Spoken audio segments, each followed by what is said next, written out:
David Sandberg's Lights Out is the box office success from Blumhouse Productions, making nearly $150 million in the box office against a $5 million budget.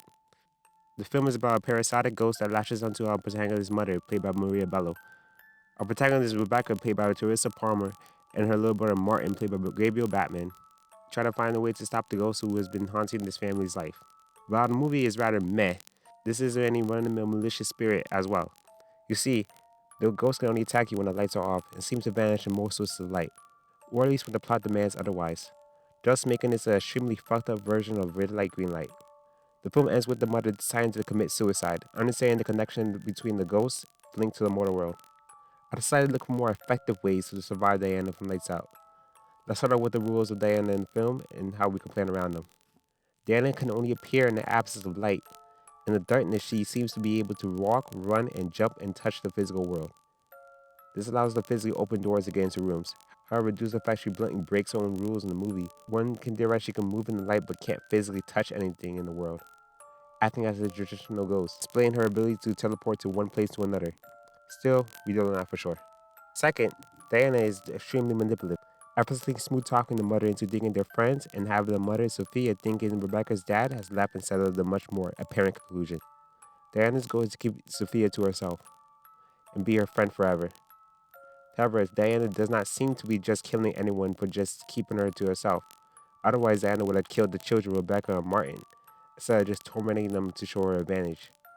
Third, Diana has near superhuman strength and agility, able to throw around full-grown adults like ragdolls, as well armed with Wolverine-like claws, sharp enough to kill anyone who ventures into her domain. Diana is connected to the family, especially to the mother's condition and depression. She always seems to manifest when Sophia is off her meds, an anchor to the physical world. Fifth, when Diana does touch natural life, it does burn her, probably due to the psychological damage done to Diana when she was alive. It turns to a physical weakness as a spirit of the dead. While it seems to appear to give her victims an advantage, she has no problem overcoming such a weakness because she has managed and taken off all the lights independently. After all, this script is poorly thought out. Other sources of light do affect her, such as black light, which is just ultraviolet light, rendering her powerless and open for attack. And 6. Quite so often, Diana is hit with the idiot ball. First, it would make sense Diana would scare the children instead of killing them. The point is to make Sophia depressed, not suicidal. Still, there's just choices Diana makes that makes no sense, such as able to kill police officers in a matter of seconds, but not only taking a longer time when it comes to the protagonist's boyfriend Brett, but couldn't even kill him in the first place, as well as showing her the whole plot to keep one house locked down, yet couldn't break the black light. The only thing that renders her powerless enough to teleport away. Sure, she can't vanish from that thing, but the fact that she can't grab it and toss it somewhere else is a bit unbelievable.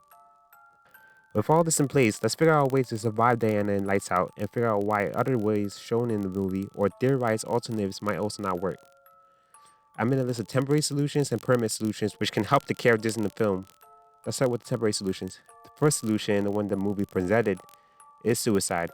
Yep, we're starting pretty high so far, but I felt this needed to be addressed in the film. Sophia found out due to her depression manifesting Diana, effectively destroying her romantic life with two men who were there for her, not just to make her life comfortable, but effectively try to find a way to get rid of the ghosts who's been haunting their wife's life. She stops taking her medication, after going years staying strong, only for it to fail because the sting didn't want her to feel better. She then loses her family, therefore losing herself. Finally realizing all of this, the thing is harming her, killing her family. So to help them, no, save them, Sophia understands the only way to defeat this thing, this control it had on her since childhood, this parasite, is to kill herself.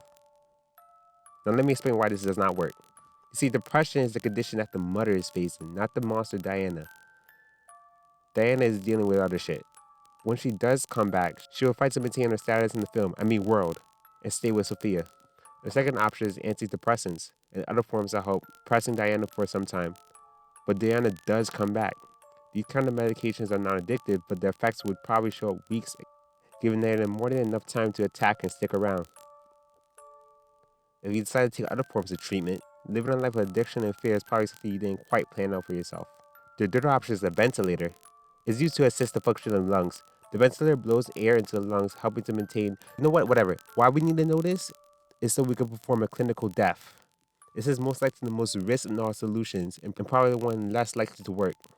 If Sophia does do this, it will cut Diana's cord to the living, but only as long as Sophia actively tries to get better. But the thing is, Diana doesn't even need Sophia in the first place. You see, in the deleted ending after Sophia's death and in Martin's mourning, he summons Diana again. Sure, saying suicide doesn't work does cheapen Sophia's sacrifice. Am I right, test audience? But the implication of someone who is dealing with depression and hurting your family, hence the only way to help anyone is to kill yourself, does not show a message I vibe with, and absolutely horrifying. The fourth option is join yourself in Arkham Asylum. Yeah, that's also a choice. I only mention this because Lifestyle and Shazam are directed by the same person, but Emma Glover shows up as a social worker in both films, effectively tying it to the DC universe. Diana's goal is to be with Sophia, and doing this, she can limit visits, protecting her and her family from Diana's wrath. While this isn't quite the option one wants when dealing with the monster, it does keep her and her kids alive from the threat, but understand the lack of wishing to stay in Gotham. The fifth option is contracting a legal law abiding contract with Diana. With so much suffering Diana gave with Sophia, she didn't take everything from her.